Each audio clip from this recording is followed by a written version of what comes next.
জুবিনদাৰ লগত মই প্ৰত্যেকখন জুবিনদাৰ চিনেমাতে জড়িত মিছন চাইনা কাঞ্চনজংঘা এবাৰ যিখন চলি আছে ৰৈ ৰৈ বিনালে তিনিখন চিনেমাতে মই কলা নিৰ্দেশক হিচাপে দাদাৰ লগত আছোঁ আৰু দাদাৰ টক শ্ব' DY365 আপোনালোকৰ চেনেলৰে সেইটো আছিলে মোৰ গান মোৰ প্ৰাণ সেই চেনেলৰ ছেটটোৰ পৰা দাদাৰ লগত মোৰ চিনাকি দাদাই তেতিয়াৰ পৰা মোক জানে আৰু জ্যোতি বুলি ক'লে তো তেতিয়াৰ পৰা দাদাৰ লগত কাম কৰি গৈছোঁ আৰু মানে দাদাৰ লগত প্ৰায় কাঞ্চনজংঘাৰ সময়ত এবাৰ কথা হৈছিলে দাদা এটা প্ৰতিমূৰ্তি বনাওঁ আপোনাৰ তেতিয়া দাদাই অলপ আচৰিত হৈ মোক চাই পেলাই কৈছিলে মাৰিবি নেকি মোক তই বুলি কৈছে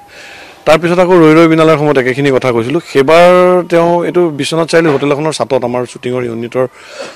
কিটচেনত তেতিয়া দাদাই মোক ক'লে তই এই বিষয়ে বৰৰ লগত কথা পাতিবি পিছে সেই কথাটো আৰু তেনেকৈ পতা নহ'ল আৰু এতিয়া ধৰকচোন কথা নপতাকৈ আজি এটা প্ৰতিমূৰ্তি বনাবলগীয়া হৈছে মানে কোনোবাই ইদিনাখন মোক ক'লে যে তোমাৰ এটা সপোন আছিলে সেইটো মানে সম্পূৰ্ণ হৈছে সপোনটো মই যিটো এনেকুৱা সপোন মানুহৰ সম্পূৰ্ণ হ'ব নাপায় আচলতে এইটো আচলতে সপোন নহয় এইটো আমি যে কওঁ নাইটমেয়াৰ বুলি কওঁ যে যিটো এটা ভয় লগা সপোন এটা আমি যিটো ভয় খাওঁ সপোন দেখিলে সেনেকুৱা ধৰণৰ সপোন আচলতে এইটো আৰু বাকী যিখিনি ধৰক আমাৰ আচলতে আমি এটা ডাঙৰ টিমে কাম কৰোঁ আমি আজি ধৰক প্ৰায়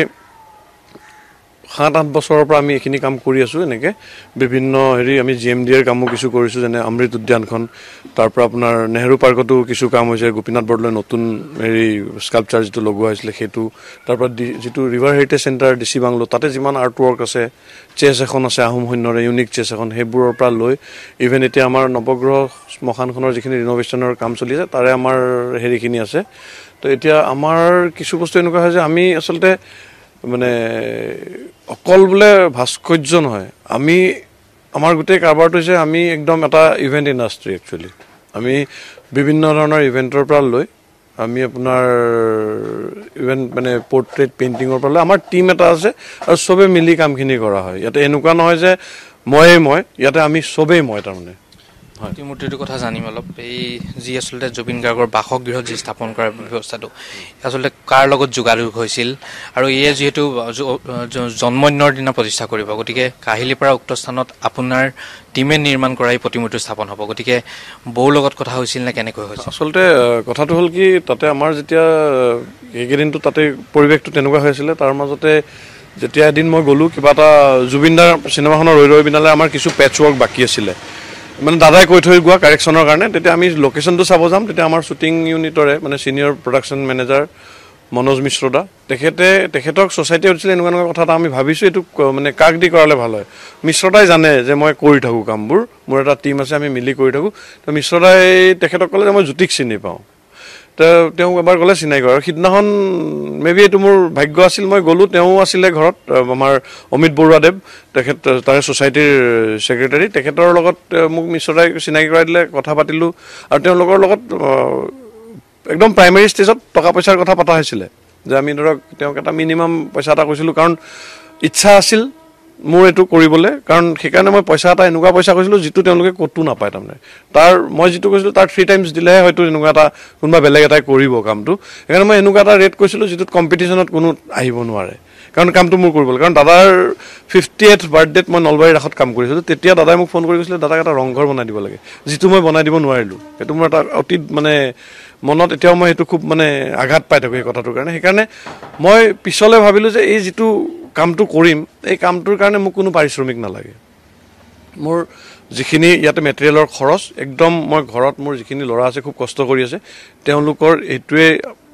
মেইন প্ৰফেশ্যন এতিয়া ধৰক মই চিনেমাটো আৰ্ট ডাইৰেকশ্যন কৰিছোঁ মই ছেটো বনাইছোঁ মই ইভেণ্টতো কৰিছোঁ মোৰ বিভিন্ন ফালৰ পৰা মই কিবা কিবি ইফাল হৈ থাকে মোৰ বা ধৰক বিভিন্ন মোৰ তাত কাম কৰা ল'ৰা যিবিলাকে ভাড়া ঘৰত আছে বা হেৰি আছে চ' সেইকাৰণে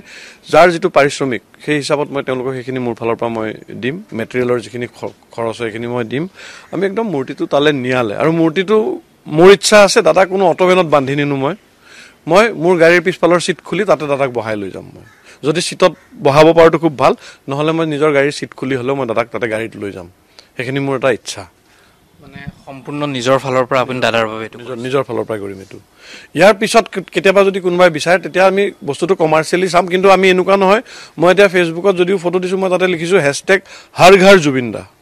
মানে ঘৰে ঘৰে জুবিন দা হ'ব লাগিব আৰু তাৰ কাৰণে এনেকুৱা নহয় যে মানুহক মই এইটোৰ পৰা আমি বহুত বিজনেছ কৰিম আমি আগে পিছেও যদি বনাই থকাৰ পৰা যদি আমি প্ৰচাৰত গ'লোঁ হয় আজিলৈ বহুত মানুহ আহিল হয় বহুত ফলোৱাৰ্ছ আহিল হয় এতিয়াও যথেষ্টখিনি মানুহে কণ্টেক্ট কৰিছে কিন্তু আমি তেনেকুৱা ধৰণৰ এটা বেপাৰত যাব বিচৰা নাই আমি সদায় দাদাক লৈ আমি নিবিচাৰোঁ যে দাদাক লৈ কোনোবাই বেপাৰ কৰে। ডেফিনেটলি তেওঁ চবকে দি গৈছে, তেওঁ চবকে ৰাস্তা দিছে, চবেই এটা হেৰি পাব। কাৰণ দাদাৰ মানে আমি যিখিনি জানো তেওঁ চবৰে সদায় মানে তেওঁ এমপ্লয়মেণ্ট